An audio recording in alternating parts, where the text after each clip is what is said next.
Hello students, welcome back to Shubham lecturer channel. तो student, English grammar में हमारी synthesis की सीरीज चल रही है, जिसमें मैंने 3 वीडियो ऑलरेडी अपलोड कर दिया है। ये है आपका पार्ट 4 वीडियो। इस वीडियो में हम जानेंगे कि दो सेंटेंसेज को हम कॉम्प्लेक्स सेंटेंसेज में कैसे कंबाइन करते हैं। यानी कि सिंथेसिस का अर्थ है दो सेंटेंसेज को आपस में जोड़ना। तो जब दो सेंटेंसेज दिए रहते हैं तो उन्हें हम कॉम्प्लेक्स सेंटेंसेज में कैसे हम कन्वर्ट करते हैं, आज के इस वीडियो में हम सीखेंगे। ठीक है, जैसे आपके बोर्ड एग्जाम में दिया जाता है, दो सेंटेंसेस दिए रहते हैं। जैसे ये देखिए दिया है, यहाँ पर एक सेंटेंस आपका समाप्त हो गया है, यहाँ पर एक सेंटेंस समाप्त हो गया है। ठीक है, अब ऐसे दिया रहेगा और आपसे आगे लिखा रहेगा कि इसे आप कन्वर्ट कीजिए कॉम्प्लेक्स सेंटेंस में। तो आप कैसे करेंगे, तो आज के इस वीडियो में हम सीखेंगे। 7 एग्जाम्पल्स हम समझेंगे, एक ना एक एग्जाम्पल तो आपको अच्छे से समझ में आ ही जाएगा। ठीक है, तो फाइनली इस वीडियो को लास्ट तक देखते रहिए अगर आपको कॉम्प्लेक्स सेंटेंस सीखना है तो। ठीक है, तो चलिए वीडियो को स्टार्ट करते हैं। तो देखिए, सबसे पहला यहाँ पर आपका है। इससे पहले मैं एक इंपॉर्टेंट जानकारी दे दूं कि अगर आपने डायरेक्ट एंड इनडायरेक्ट नरेशन के वीडियोस नहीं देखे तो उनका लिंक मैं डिस्क्रिप्शन में दे दूंगा, जाकर देख लीजिएगा। ठीक है, ये सिंथेसिस का पार्ट 4 है, इसके भी तीनों वीडियोज को देख लीजिएगा। तो देखिए, फर्स्ट आपका है, जैसे है ये एक sentence, the Taj is the most beautiful building, it is ये फैक्ट। ठीक है, यानी कि ताजमहल सबसे सुंदर इमारत है, ये एक फैक्ट है। तो इसे हम कैसे कन्वर्ट करें, इन दोनों सेंटेंसेस को हम आपस में कैसे जोड़ें कि ये कॉम्प्लेक्स सेंटेंसेस में कन्वर्ट हो जाए, कैसे जोड़ेंगे। ठीक है, तो चलिए देखिए कैसे जोड़ेंगे। यहाँ पर जो आपका फर्स्ट है, इसको अगर आपको जोड़ना है तो देखिए आप कैसे कन्वर्ट करेंगे। आप अपना माइंड भी यहाँ पर लगाना है। जैसे देखिए यहाँ पर दिया गया है इट इज ए फैक्ट, तो हम इसे आगे लिख सकते हैं, इट इज ए फैक्ट। अभी देखिएगा मैं कैसे इसको बनाता हूँ, इसका हिंदी बताता हूँ और इसका अर्थ मैं बताऊंगा। ठीक है, तो इट इज ये फैक्ट, अब आपको लगा देना है डैट। ठीक है, द ताज, समझिए अभी मैं बताऊंगा, इज द मोस्ट, इसको आप लोग कॉपी भी कर लीजिएगा, मोस्ट ब्यूटीफुल बिल्डिंग। ठीक है, तो क्या कहा गया था, ऊपर समझिए तब नीचे समझिए। The Taj is the most beautiful building, it is a fact, यानी कि ताजमहल सबसे सुंदर इमारत है, यह एक फैक्ट है। तो हमने क्या लिख दिया, इट इज ए फैक्ट, यह एक फैक्ट है दैट की the Taj is the most beautiful building, यानी कि ताजमहल सबसे सुंदर इमारत है। देखिए, अर्थ में कोई परिवर्तन नहीं हुआ, लेकिन हमने दोनों सेंटेंसेज को आपस में जोड़ दिया। इसी को हम कहेंगे कॉम्प्लेक्स सेंटेंस। कॉम्प्लेक्स में होता क्या है, दो या दो से अधिक सेंटेंसेज को जब हम जटिल वाक्य यानी कि कॉम्प्लेक्स सेंटेंस में परिवर्तित करते हैं, वही आपका कॉम्प्लेक्स होता है। ठीक है, तो देखिए इस प्रकार से आपको बनाना है। मैंने क्या किया, इट इज ए फैक्ट को आगे ले आया, दैट की यह एक फैक्ट है कि ताजमहल सबसे सुंदर इमारत है। ऊपर भी यही कहा गया था, लेकिन नीचे हमने इसे कन्वर्ट कर दिया है। इसके रूल्स भी मैं पढ़ाऊंगा। जैसे मैंने आपको इससे पहले पार्टिसिपल जो है मैंने बताया कि पार्टिसिपल्स को का सिंथेसिस कैसे बनाते हैं। उसके बाद में अगर दो सेंटेंस दिए हैं तो हम इन्फिनिटिव कैसे उन्हें बनाएंगे, सब कुछ मैंने आपको सिखाया है, लिंक डिस्क्रिप्शन में मिल जाएगा। देखिए दूसरा हमारा क्वेश्चन है, समझिए एक एक एग्जाम्पल को।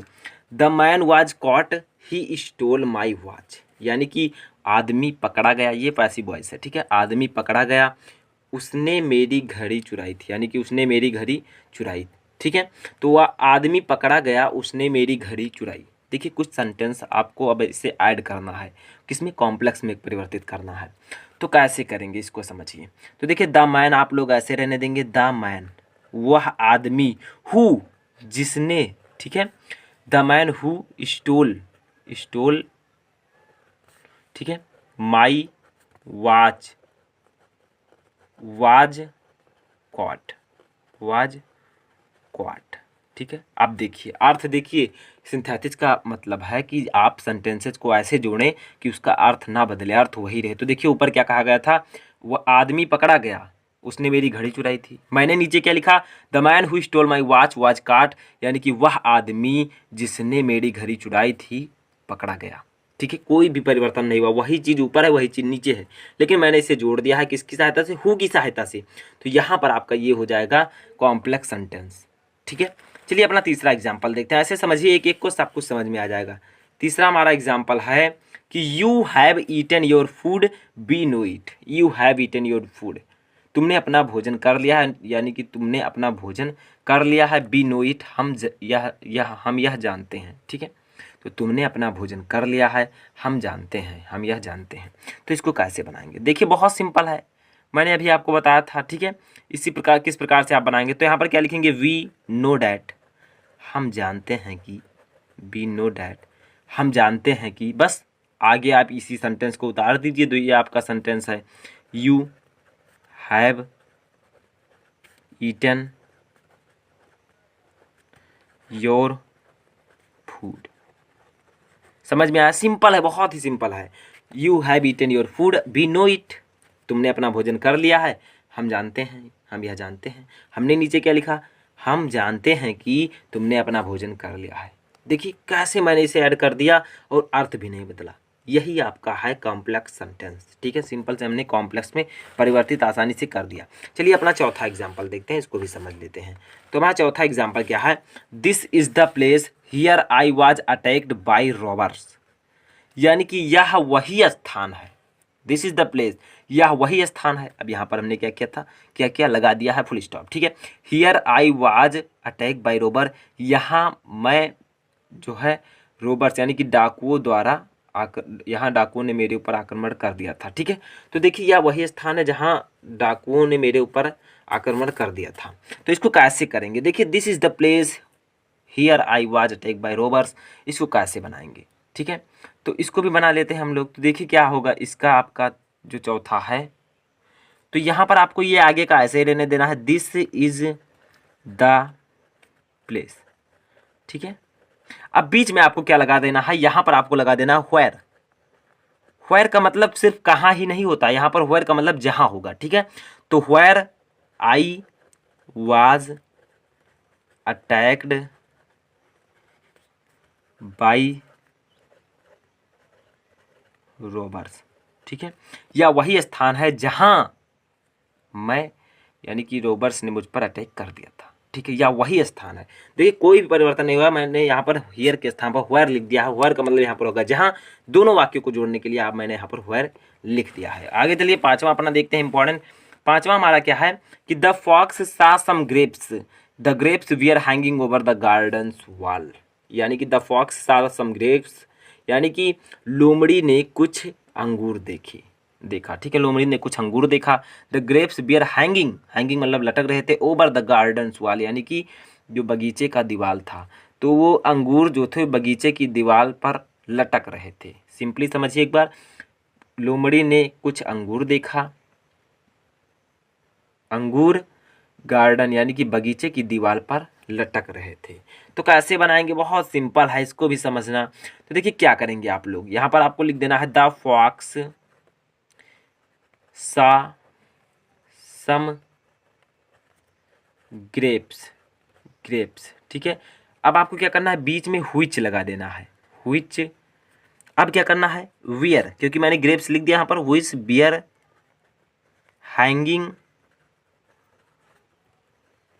Over the garden walls. ठीक है, सिंपली समझिए, the fox saw some grapes which we are hanging over the gardens wall, यानी कि लोमड़ी ने कुछ अंगूर देखे, व्हिच जो we are hanging over the gardens wall, जो बगीचे के दीवार पर लटक रहे थे। ठीक है, हमने क्या किया? दोनों सेंटेंसेस को व्हिच से जोड़ दिया और यही आपका हो जाएगा कॉम्प्लेक्स सेंटेंस। लोमड़ी ने कुछ अंगूर देखे जो बगीचे की दीवार पर लटक रहे थे। समझ में आया? बहुत ही सिंपल है। पांचवा भी आपको समझ में आ गया होगा। चलिए हम छठवां अपना इंपॉर्टेंट देखते हैं। तो देखिए स्टूडेंट, हमारा जो छठवां इंपॉर्टेंट है वो क्या है? I was eating an apple, my sister came to me, यानी कि मैं एक जो है सेब खा रहा था, माई सिस्टर केम टू मी, मेरी बहन मेरे पास आई। ठीक है, यानी कि मैं सेब खा रहा था, मेरी बहन मेरे पास आई। इसको कैसे आप कन्वर्ट करेंगे?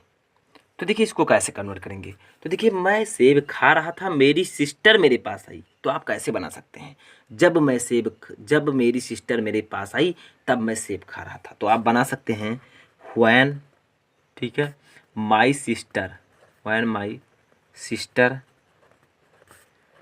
केम टू मी, ठीक है, केम टू मी। अब आप कॉमा लगा देंगे। कॉमा लगाने के बाद आपको लिख देना है आई वाज ईटिंग एन एप्पल।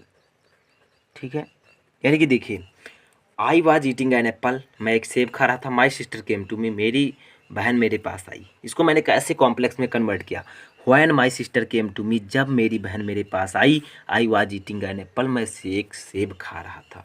कोई भी परिवर्तन नहीं हुआ, लेकिन आपका एक कॉम्प्लेक्स में परिवर्तित हो चुका है। इसी प्रकार से आप बदल सकते हैं वाक्यों को कॉम्प्लेक्स में। तो जब मेरी बहन मेरे पास आई, मैं एक सेब खा रहा था, वही बात ऊपर है वही बात नीचे है, कोई अर्थ परिवर्तन नहीं हुआ। चलिए सातवां अपना इंपॉर्टेंट देखते हैं।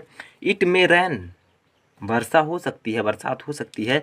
B shall stay at home, हमें घर पर रहना होगा। ठीक है, देखिए क्या है, इट मे रैन, वर्षा हो सकती है।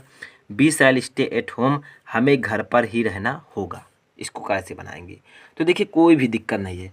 यहाँ पर हम लिख देंगे इफ़ इट रैन्स, अगर वर्षा होती है। ठीक है, we shall stay at home, तो देखिए क्या होगा, वर्षा हो सकती है, हमें घर पर ही रहना होगा। अगर वर्षा होती है तो हमें घर पर ही रहना होगा। कोई भी परिवर्तन नहीं हुआ है, बट ये जो है आपका, ये इसमें कन्वर्ट हो चुका है और इसके लिए आपको मार्क दे दिया जाएगा। तो इस प्रकार से आप सेंटेंस को कॉम्प्लेक्स सेंटेंस में परिवर्तित कर सकते हैं। इसके बाद मैं अगले वीडियो में कॉम्पाउंड सेंटेंस लेकर आऊँगा कि दो सेंटेंसेज को आप कंपाउंड में कैसे कन्वर्ट कर सकते हैं। तो इस वीडियो को आप लोग थोड़ा सा वेट कीजिए, मैं उस वीडियो को भी जल्द अपलोड कर दूँगा। तो आई होप कि आपको वीडियो पसंद आया हो। वीडियो पसंद आया हो तो लाइक कीजिए, चैनल पर नए चैनल को सब्सक्राइब कीजिए, अपने दोस्तों के साथ इस वीडियो को शेयर कीजिए। अगर कोई भी क्वेरी है तो आप मुझे कमेंट बॉक्स में ज़रूर बताएं, मैं उस पर वीडियो बनाने की कोशिश करूँगा।